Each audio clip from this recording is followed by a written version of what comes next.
Guys, so today's video we'll be discussing about Meghalaya, the northeastern state in the month of April 2025, what you should be expecting in terms of weather, road condition, the places that you should be visiting, and overall, is it a good time to be going to Meghalaya in the month of April?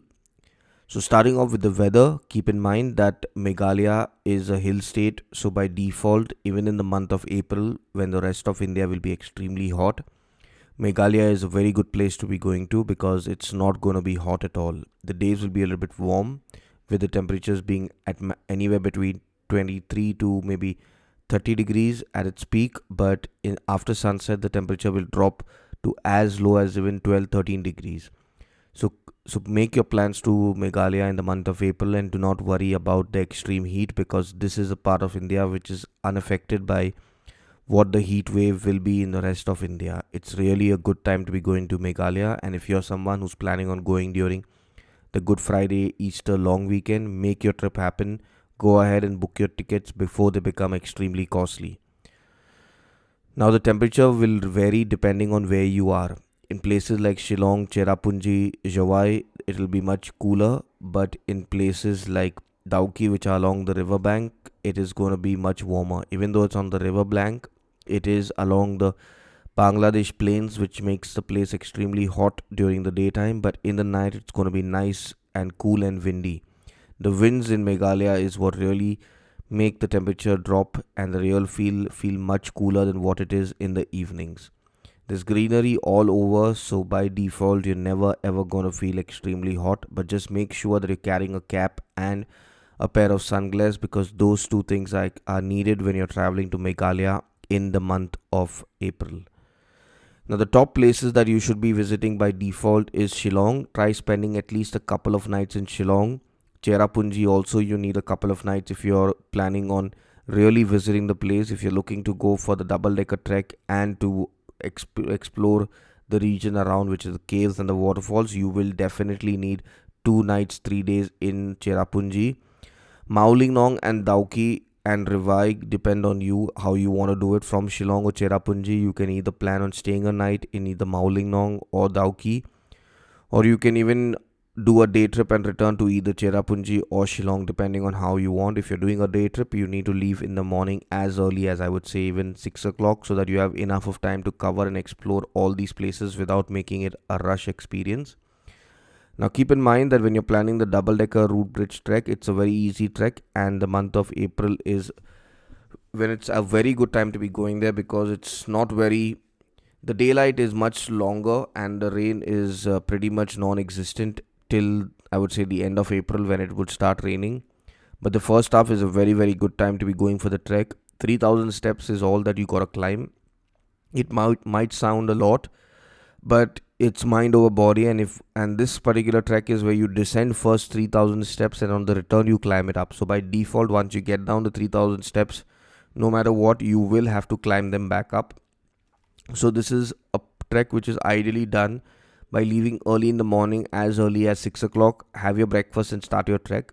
Just keep in mind that the trek is closed every Sundays because Sunday is a holiday in this particular part of India, Meghalaya, because everybody keeps the Sabbath.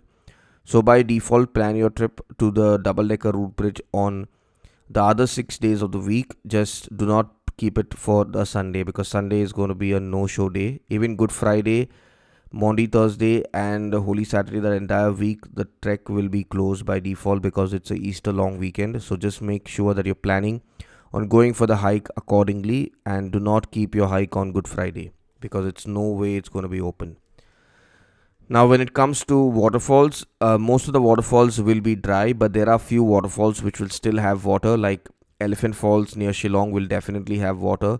Krang Suri and Fifi Falls as Jawai will have water. They wouldn't have a lot of water, but you will still see water falling because those two are fed with enough water supply coming from the streams.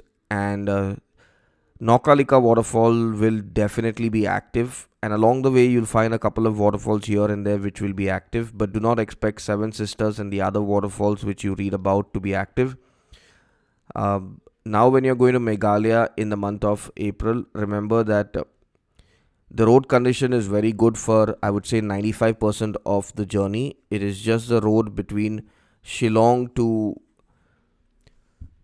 Dauki via Mawlingnong and Rivai, which is really, really bad. The road is unmade. The highway is still under construction. So that is the only road which is bad.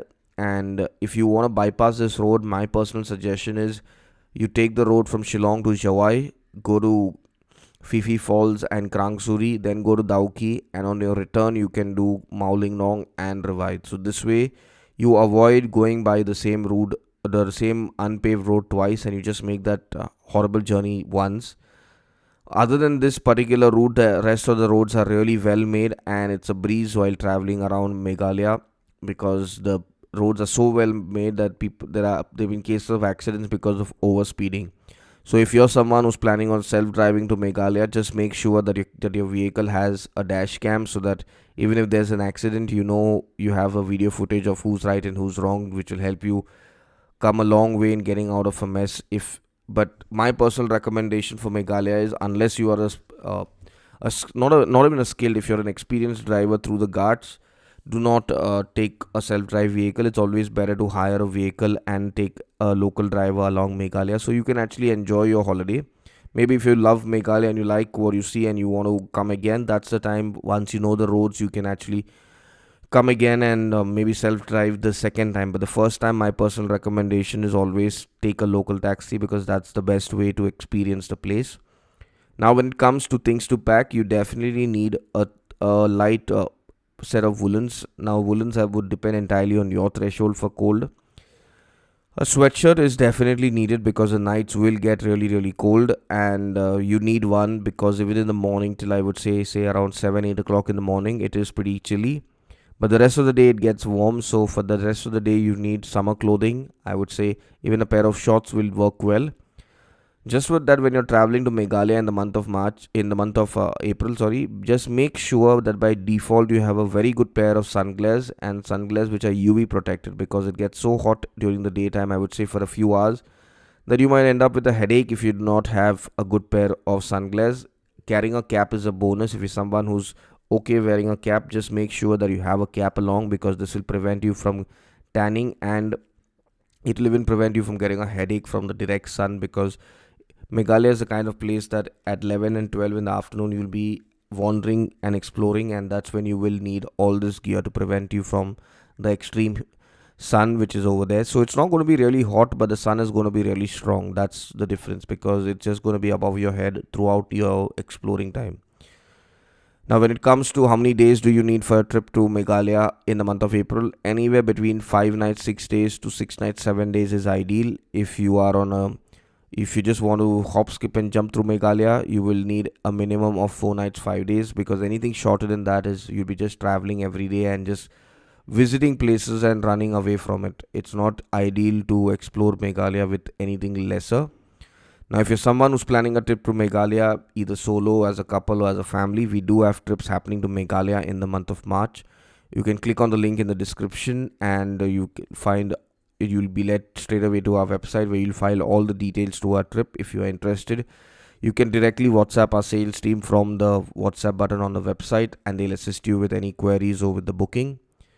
Now, further than that, if you have any queries related to Meghalaya in the month of April, like you want to book an accommodation or you want to get a camping gig sorted out at Dauki, we even help out and provide bookings for the same. You can leave a comment in the comment section or you can directly WhatsApp us on numbers provided or email us. It's up to you. But just remember that in the month of Meghalaya, it's very important for you to even carry an umbrella because it can rain because it's the start of monsoon. So the pre-monsoon rain does arrive. It rains generally in the evenings, but it's a short rain burst which could be anywhere between 10 minutes to I would say 45 minutes. It's not going to be a prolonged rain shower, but it can rain. So for this reason, carry an umbrella. The umbrella will also come handy if you feel extremely hot in the afternoons and you want to open it. The umbrella will come handy at the same time. And carry a 1 liter water bottle with you so that by default you can always refill the water bottle from streams and wherever, and you will always have water with you along the go. Just do not trash the place when you're traveling to Meghalaya, no matter what, because people over there take cleanliness very seriously. Now till our next video from Meghalaya, stay safe, stay happy, and stay blessed.